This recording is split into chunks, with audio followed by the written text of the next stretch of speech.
Hello, welcome back. My name is Charlie, and I'm super sick. I don't know if you can tell by my voice. I hope you can't tell by my voice, but if you can, I apologize. I hope it's tolerable. I've been pretty much bedridden for the past week, which is a real bummer. And it's not the fun kind of sick where you can't do the important stuff. Like you can't do like the boring stuff, the work stuff and things like that, but you can do fun stuff. I can't even do the fun stuff. Like I don't have the focus. I can watch TV and I'll fall asleep. If I read a book, I have to read the sentence like a million times. Nothing sticks. So I just like sit there and rot on the couch. It's the worst. But that concludes the pity party. Now I want to talk about some books. This is my February wrap-up video. So I want to talk about all the books that I've finished reading in February, all the books that I started reading in February, and maybe a little bit of what I plan to read next month. Usually I do a little bit of like channel stats and updates at the end. I haven't had like any brain space to really think through anything for this past week, so I don't really probably have anything to talk about there, but we'll see. I'll put that at the end of the video, and yeah, I don't know. We'll see what happens. But starting off, let's talk about what I read this month. At the very beginning of the month, I picked up The House in the Cerulean Sea by T.J. Klune. This book is fantastic. I read this in like 3 or 4 days. I did it actually on audio. I owned this, but my library had it, so had the audiobook. So I did the audiobook for this, which was really quick, really well narrated too, like the voices and all that. It was really well done. I would definitely recommend the audiobook. There's nothing wrong with the physical copy either, but I had a good time with the audio. That's all I mean by that. I've heard a lot of people talk about this book and everybody sings its praises, and it's been on my list for like ever, and like I know it's good and I know I want to read it, but for some reason it just never made it to the top. But a friend of mine did like a buddy read with his family of this book, which I think is a really cool idea, especially like given the content in the book. That's a fun idea. And then a couple more people that I know on the internet have also read it recently, and everybody was just loving it. So I was like, all right, fine. I need a quick audiobook because I had just finished Empire of Silence, which was not quick, and it was good, but it wasn't, it didn't blow me away, and everybody was being blown away by this, and I was like, all right, let's do it. This sounds great. It's a short audiobook, and yeah, whatever. I just wanted to try it. Burned through it in like I said, 3 or 4 days. I feel like everybody says it's a cozy fantasy book. I don't know if it feels cozy to me. Maybe, it's warm, it's comfortable, it's comforting. But when I think of a cozy book, I think more of like The Monk and Robot duology by Becky Chambers. That's like cozy, I think. It's like hope punk.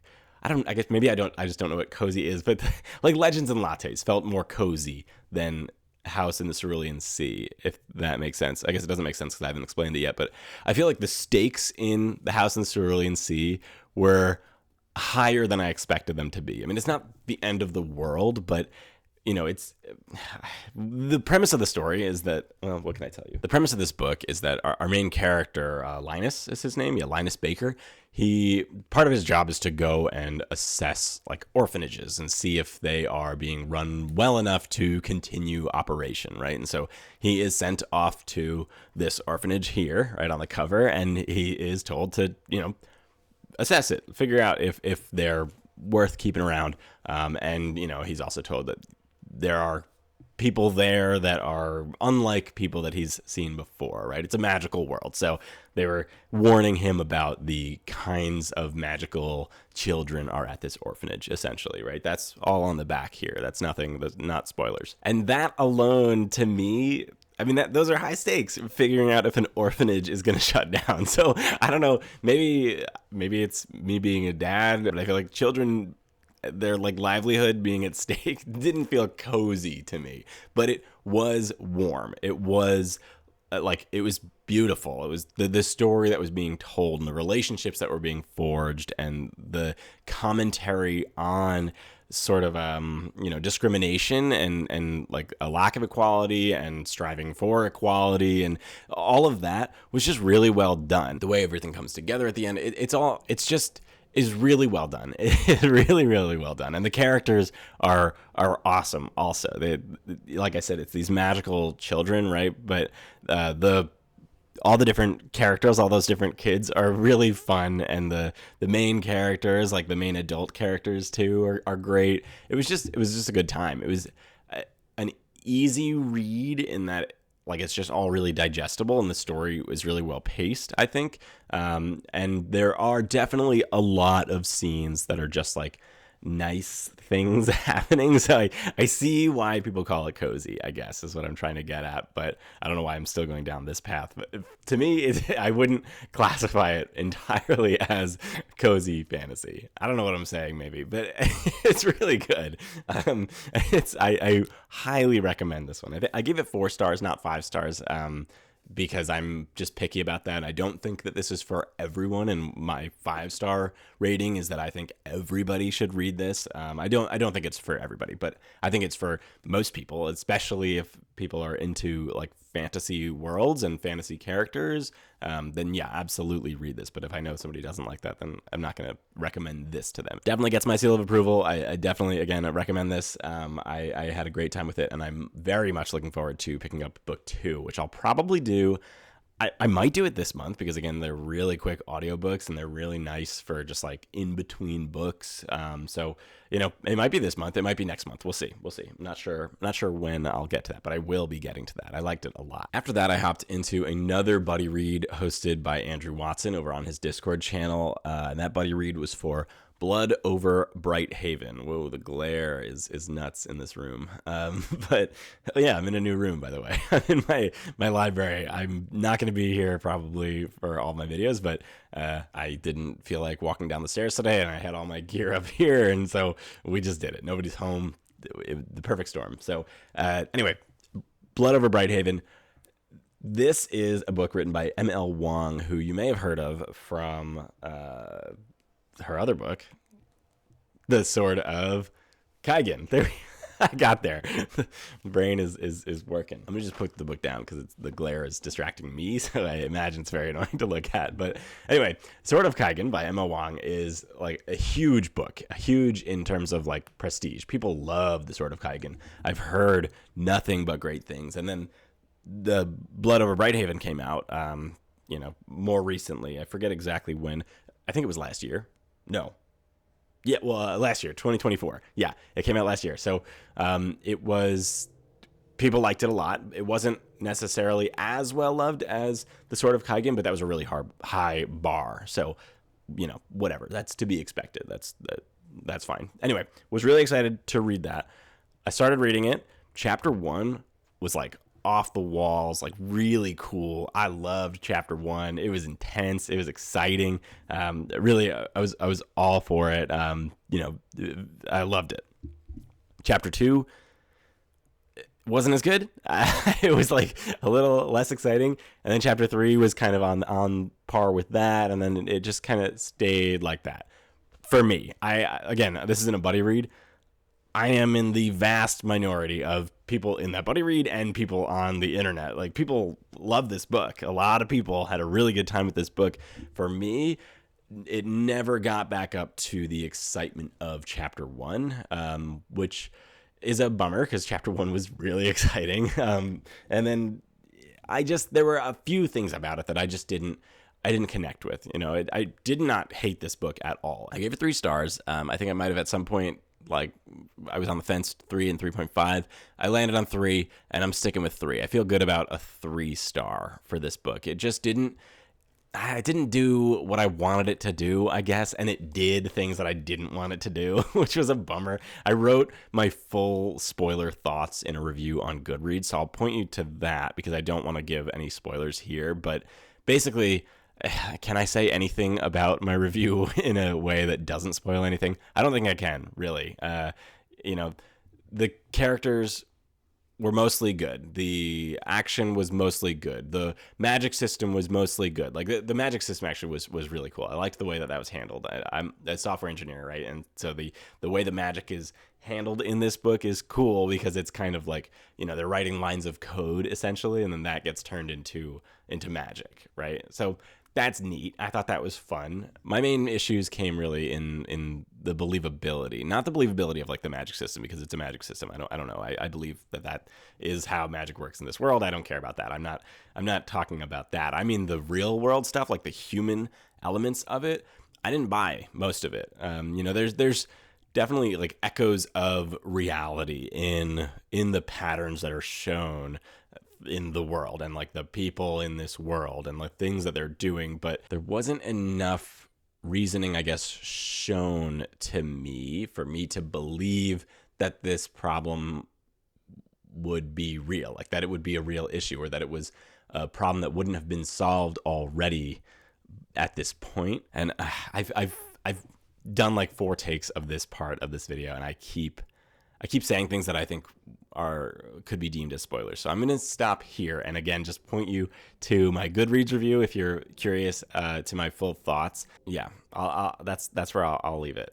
But 3 stars. It's a good book. I'd recommend it if you like. It's a little academic. It's a little I don't know. It's cool. It's a cool book. I'd recommend it. There's a little bit of a romance. There's a little bit of, I think dark academia is what it would be classified as, maybe, potentially. It's not like too far in that realm, but it's a good book. I just didn't like it. That's it. That's my review. After I finished that one up, I picked up a novella.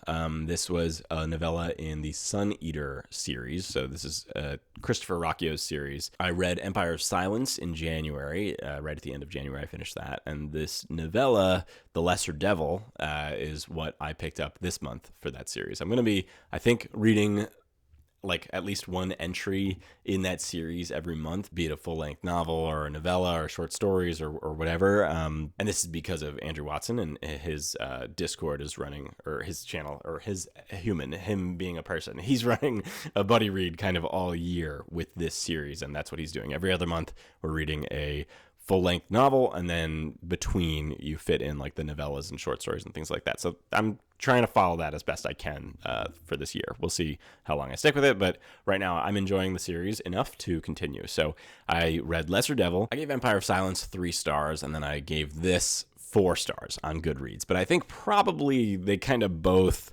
land at a 3.5 for different reasons. I think maybe this one's like a 3.6 if Empire of Silence is a 3.5. Like I enjoyed it. I think probably a little bit more than Empire of Silence, but I enjoyed Empire of Silence, so that's fine. Both of them have been good books so far. I've enjoyed both of them. This one was very different. It wasn't in like the first person using the framing narrative like the main storyline in Empire of Silence. I'm pointing over here because this is where I have Empire of Silence on my shelf, on this messy shelf that you should ignore. But anyway, this followed Crispin, who is Hadrian Marlowe, the main character of Empire of Silence, his brother, Crispin. And that's cool because Crispin was like a cool, annoying, like younger brother character in the first book, essentially is his role. And you get to see his perspective sort of from in this book. So it was cool to learn more about him.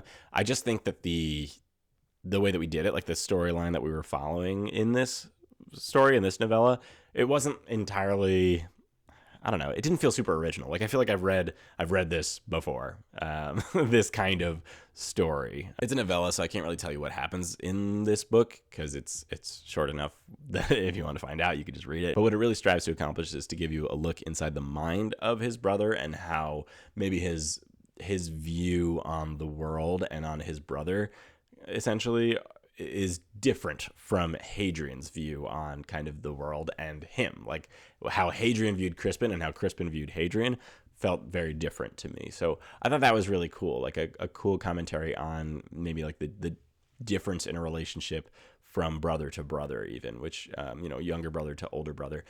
That is something that I think is a cool area to explore, and we did that here. So that was accomplished here really well. I just didn't really care for like the main storyline here. I guess I just didn't. It was fine. It was fine. It was entertaining enough. It kept me, locked in. But again, it wasn't. It didn't feel super original to me. That's all it really was. And then the last thing I finished, and this I finished yesterday morning. I kind of started it 2 days ago and finished it yesterday, but that's because it is a comic book. So really short, Spider-Man Blue. Wow, the glare is really, really nuts.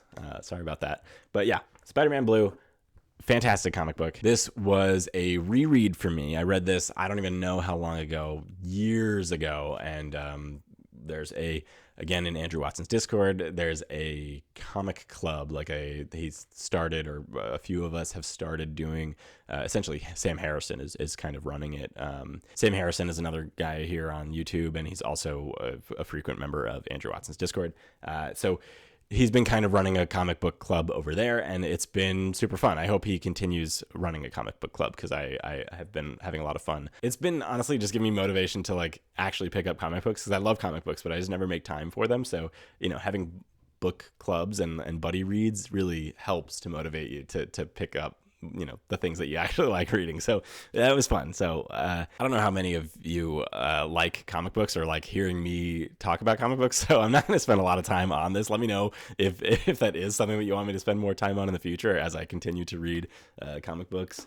But it's great. If you like Spider-Man, you should definitely pick this up. I feel like it's almost required reading for Spider-Man fans. And if you like comic books as a whole, I think it's a good one. It's a good story. Fun characters. It gives you a lot of Spider-Man's like villains. Like we get to see him interact with a good number of them, even though it's a really short one. Like I said, I read it in 2 sittings. You could easily read this in like an hour, though. It's not big. It's comic book. It's easy. And it also has like a really great art style with some like iconic scenes in here. Again, with the glare, it's tough, but I feel like I know that picture, right? I feel like you see that picture in places. It's got a lot of really great art. What it didn't have was this scene that in my memory comes from this book. Like I've read this book before, and I thought there was this big scene that, if you know the story of Spider-Man and Gwen Stacy, you know the scene that I'm talking about, and it's not in this book. I thought it was here, but it's not. So that was really interesting to kind of get the story from start to finish, but removing that scene, which was, I think, intentional, and it actually adds to the story, because the impact of that scene if you're, again, familiar with that storyline, and if you're not, you could figure it out and you'll be fine without having that scene included in here. That scene, and its impact on Spider-Man and Peter Parker as a whole. And so the fact that they removed it just kind of, it lets you fill in those gaps. Like, you don't see it, but you know it, and you're just watching him process it, which is really well done. It was really a good choice.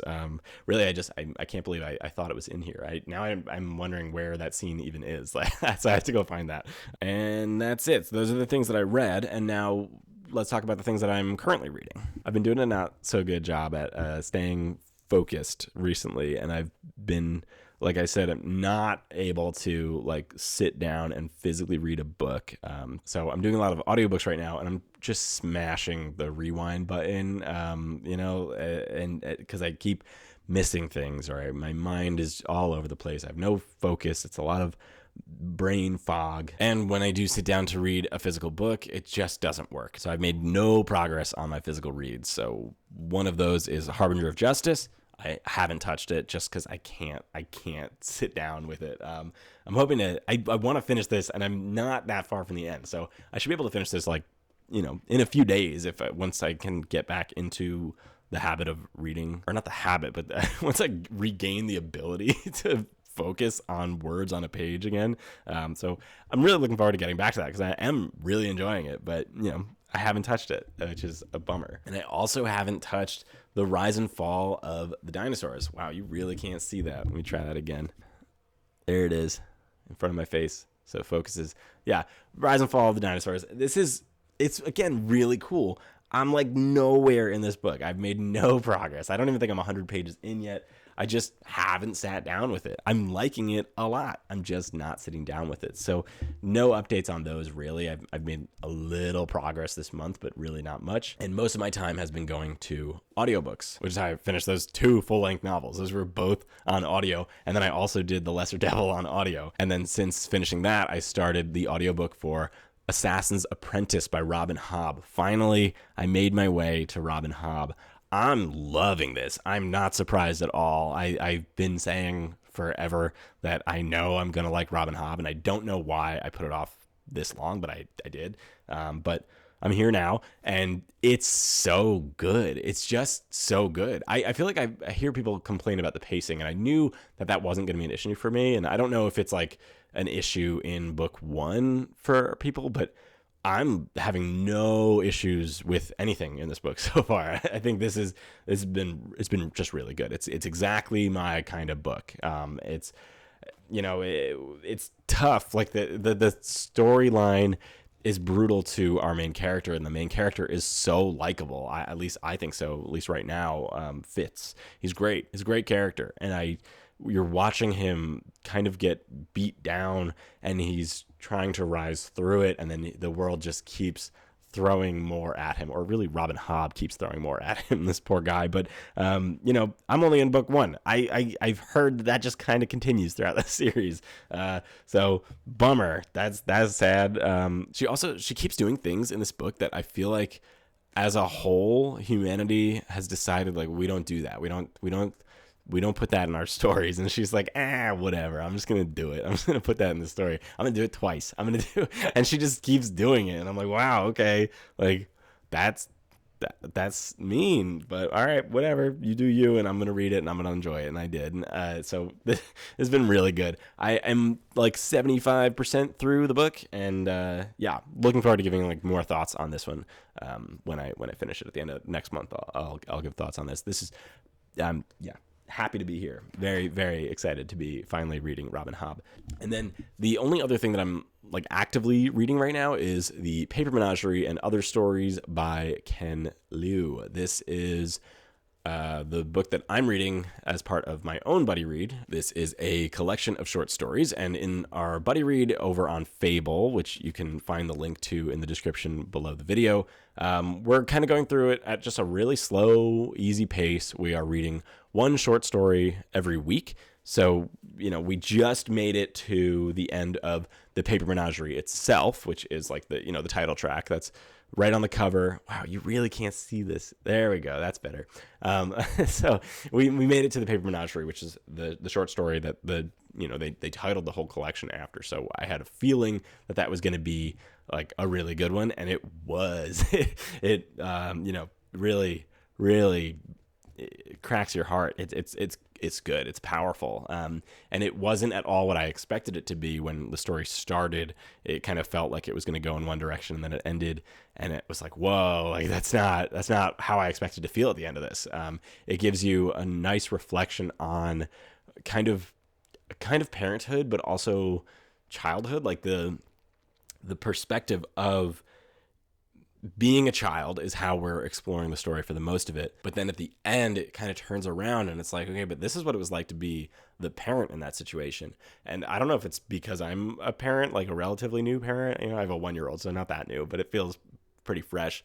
Maybe it's part of that, but it really made me think. Like I had to sit there in silence for a while afterwards. And I put more of my thoughts on this and all the other stories in Fable. I think at some point, maybe when we finish it, I'll just do, or maybe at the halfway point, because we're almost there. I'm going to give kind of my thoughts, I think, in a video where I'm just going to talk about each story. Maybe I'll rank them or whatever, but I want to share my thoughts on this collection as a whole, as well as break it up into its parts and talk about that. But this has been really great, and the buddy read has been a lot of fun. I've been sick for pretty much all of 2025, which I keep mentioning and I keep complaining about, and I'm going to stop that. But because of that, I've been kind of like the last one to finish each story for the past few weeks. So I'm going to work on fixing that and start jumping into the discussion a little earlier. but it's been a lot of fun. So if you are interested in picking this up, it's a great collection of short stories so far. And yeah, you feel free, pick it up and then click the link in the description to join the Fable. It's completely free, obviously. You just join in and talk about a book with me and a few other people. It's been fun. Would love to have you join. And that's it. That's pretty much it for books, at least. I usually I'll talk about the books that I'm going to read next, and I don't know what I'm going to read next. Like I said, I'll be reading more Sun Eater, right? So Howling Dark is book 2 in that series. So I'll probably pick that up. I got it for $1, one single US dollar at a library sale the other day, which was nuts. I don't know why they had it. They only had book 2, which is the one that I needed, and it was the same like style, like the paperback that I already have of book 1, so it was perfect. That was great. I love that. So I got that. It's also in great condition. I'm still so confused as to why they had it and why they allowed me to buy it for $1, but it was awesome. Libraries are great. Go to your library. They're awesome. But outside of that, yeah, I'm really not sure. I might pick up is it Somewhere Beyond the Sea, book 2 in the series that House in the Cerulean Sea is part of. And looking at my shelf, I don't really know what else. I might read this one, Impossible Creatures. It has like a shiny cover, so it's hard to get that one even in a well lit room. But it's called Impossible Creatures. It's by Catherine Rundell. I don't know hardly anything about this other than I saw it at Barnes & Noble's. It was like Children's Book of the Year last year or something like that. The cover looks fun. It's about like a boy who rescues a griffin, like a baby griffin who's, I think, drowning or something like that. There's dragons in the world. This copy is cool. I'm not crazy for sprayed edges usually, but for some reason these bright red ones did it for me. It also just has like really great artwork throughout the book. Like a lot of books will add like a page of artwork, and this does more. I mean, it has that, it seems, but it also has a lot of just like, you turn the page and you see that they just broke out a paragraph and just stuck in a little drawing of something, and it's cool. It's cool. There's a lot of art throughout it. So I don't know why, it just looks fun to me. It's like YA or middle grade, something like that. Like, it's definitely a younger age group or demographic that they're targeting, but that doesn't matter, and it seems fun. So I might pick that up this month. I also might pick up the Practice the Horizon and the Chain, which I know even less about. It's incredibly short. It's a novella, so it's not incredibly short, but it's short. And I know several people that have read it and that have loved it. So that's definitely high on my list. So I might pick that up as my like novella read for the month. And yeah, there's like a few other things that like I might pick up, but I'm not entirely sure. So I'm not gonna guess any more than that. I have a lot that I'm in the middle of reading, and so I want to make sure. I think I want to finish everything that I'm currently reading, kind of clear my my currently reading shelf on Goodreads before I pick up too many new things, because I have a habit of just like starting a million books. So yeah, I think I'm going to try to, maybe it's a good month to try to do that, to catch up. And then Howling Dark. I should read Howling Dark for the buddy read. But that's all I'll say about that. And then as far as channel stats go, February, it was a weird month for the channel, sort of, only because the first week was, or like the first video was a wrap up, like January wrap up, and then now the last video of February is also a wrap up, but that's annoying. And then we had our TBR culling video, which I always love to do, and then we also did my first series review here on the channel, which I had a lot of fun with. It hasn't been viewed a ton. It's got like around 100 views, which is like a third of the views that we usually get on the videos here on the channel, which is fine. It's a series review for a niche series that not a lot of people have heard of, and I understand that. I expected it to do honestly worse, so I appreciate that it did as well as it has done. And if you haven't watched that video and you're interested in hearing me talk about a series that you haven't heard of, maybe check it out. You can consider it. You don't have to. That's fine too. But I had a lot of fun making that video, at least, and it's a video that I wanted to do for a long time. It's a series that I like a lot, and I want more people to to hear about that series. So yeah, if you're interested, check it out. If not, don't worry about it. We didn't have any like heavy hitter videos this month, which again is also fine. I feel like 2 months ago I had 2 videos that did, over 1,000 views, and then last month I had 1 video that did over 1,000 views, and this month we went back to homeostasis. It's like normal view counts on everything, and normal subscriber growth too. Like we had about 20 subscribers this month. I think we had 547 and at the end of January, and now we're sitting at around 565, or not around, exactly 565 subscribers, which is normal growth that I'm comfortable with, and that's great. So I appreciate everybody who has recently subscribed. Thank you so much. If you are watching this and you have not yet subscribed, consider it. I'd appreciate it. But if you don't want to, that's fine too. I appreciate you watching in any capacity. Yeah, that's it. That's all I have for you today. I don't know what next month is going to bring. I'm going to save that sort of planning for my less foggy brain, but we'll see what I figure out. Until then, thank you so much for watching. Let me know what you're reading down in the comments, and I will see you next week. Bye.